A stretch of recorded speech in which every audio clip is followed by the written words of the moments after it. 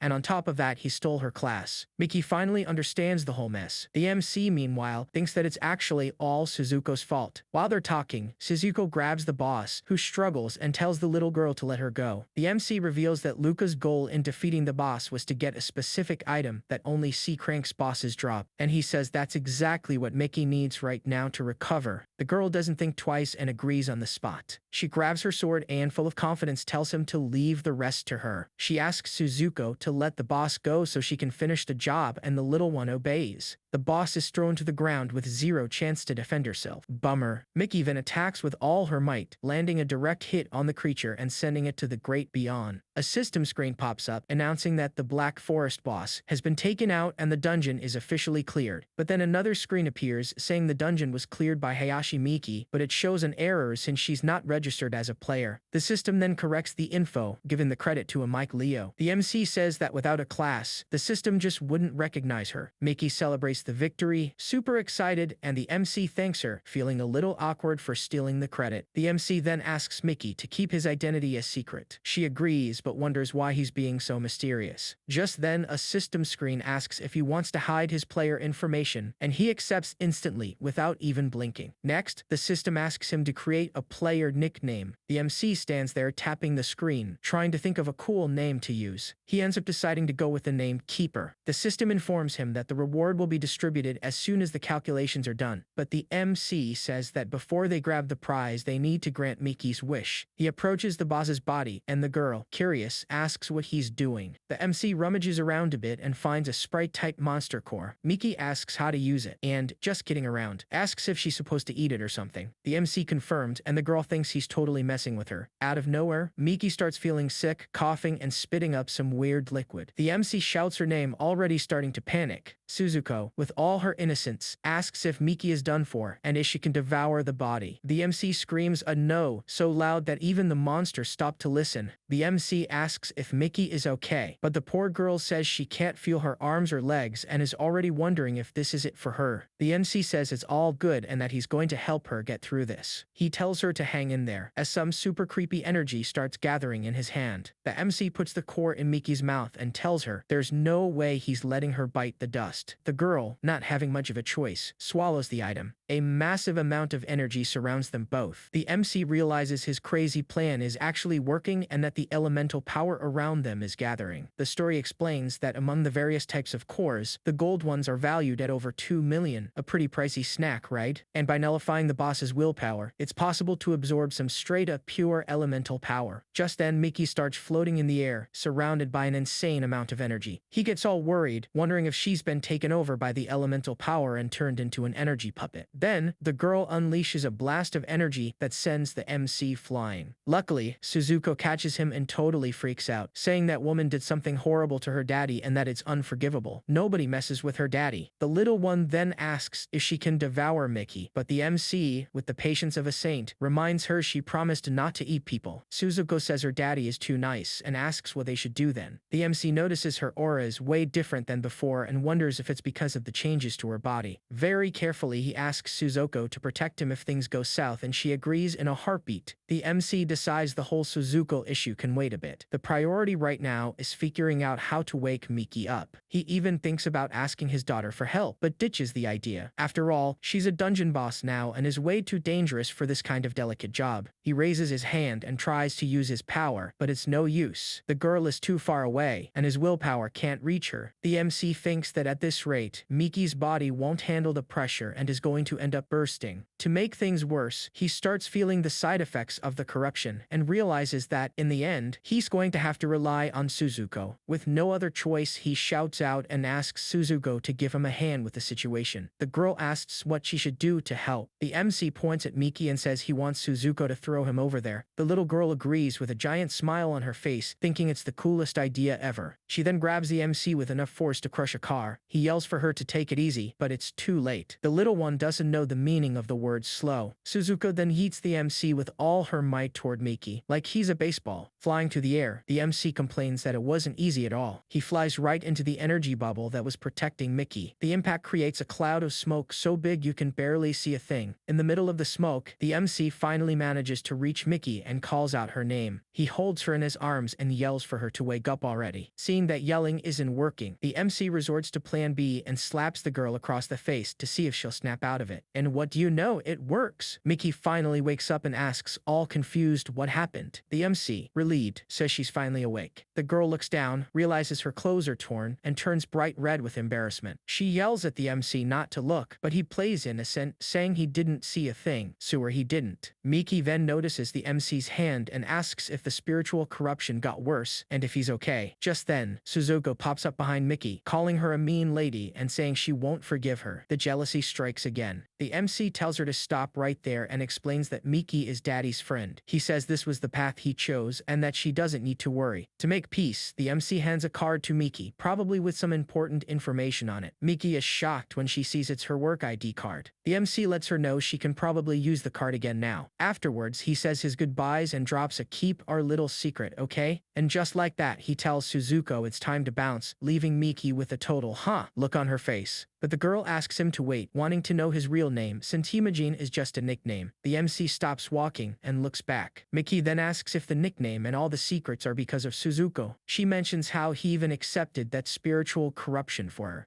and wonders if he's actually human or just a monster in disguise. With a smirk, the MC says he'd love to know the answer to that question himself. He then turns to Miki and asks her what she thinks he is. Just then, Suzuko pops up out of nowhere and blurts out, "Daddy is daddy, how cute." Poor Miki is left completely clueless. The MC finally introduces himself as a Mike Leo and even adds, "Go easy on me next time we meet, alright?" The girl agrees with a huge smile on her face and repeats his name, overjoyed. Suddenly, a system notification appears all over the city, announcing that the F-rank dungeon, the Black Forest, has been completed on C-rank difficulty. The screen shows the time was 23 minutes and 50 seconds, earning the player the title of Speed Player. In a fancy office, a bunch of folks in suits stare at their screens, quiet, completely floored by the news that just came in. Meanwhile, on the streets, people are celebrating as they look at their phones, relieved that the dungeon was finally cleared. In an online chat, one person announces that the top player rankings have been updated, and the other, super curious, asks for the new top dog's ID. The ranking screen shows that the #1 spot now belongs to a player named Keeper. The person in the chat is confused by the result and wonders who the heck this Keeper could be. The scene cuts to 10 hours after the Black Forest was cleared, showing a road that's completely wrecked and filled with smoke. Meanwhile, in a subway depot, a crew of monsters with glowing red eyes appears, and one of them immediately says, "Looks like we're late to the party." The camera focuses on one of the monster's hands, showing off its long, sharp claws, ready to do some serious damage. A creature named Two-Head analyzes another monster's body on the ground and comments that the cut was way too clean, like professional work. Another monster, this one with 3 heads, approaches and mourns what happened there to their colleague. A creature called Bone Rend examines the body. One of his allies comments that the body is still warm, but Bone Rend immediately tells him to shut it. Bone Rend notices there's no core and a huge hole in the monster's chest. He realizes instantly that whoever did this knew exactly where to strike to take the creature out. The group's leader laments that their association lost a member, but Bone Rend tells them not to speak ill of the departed, since she was one of them. Felmina, the association's leader, apologizes and wonders who could have done this, since the victim was their guide and the closest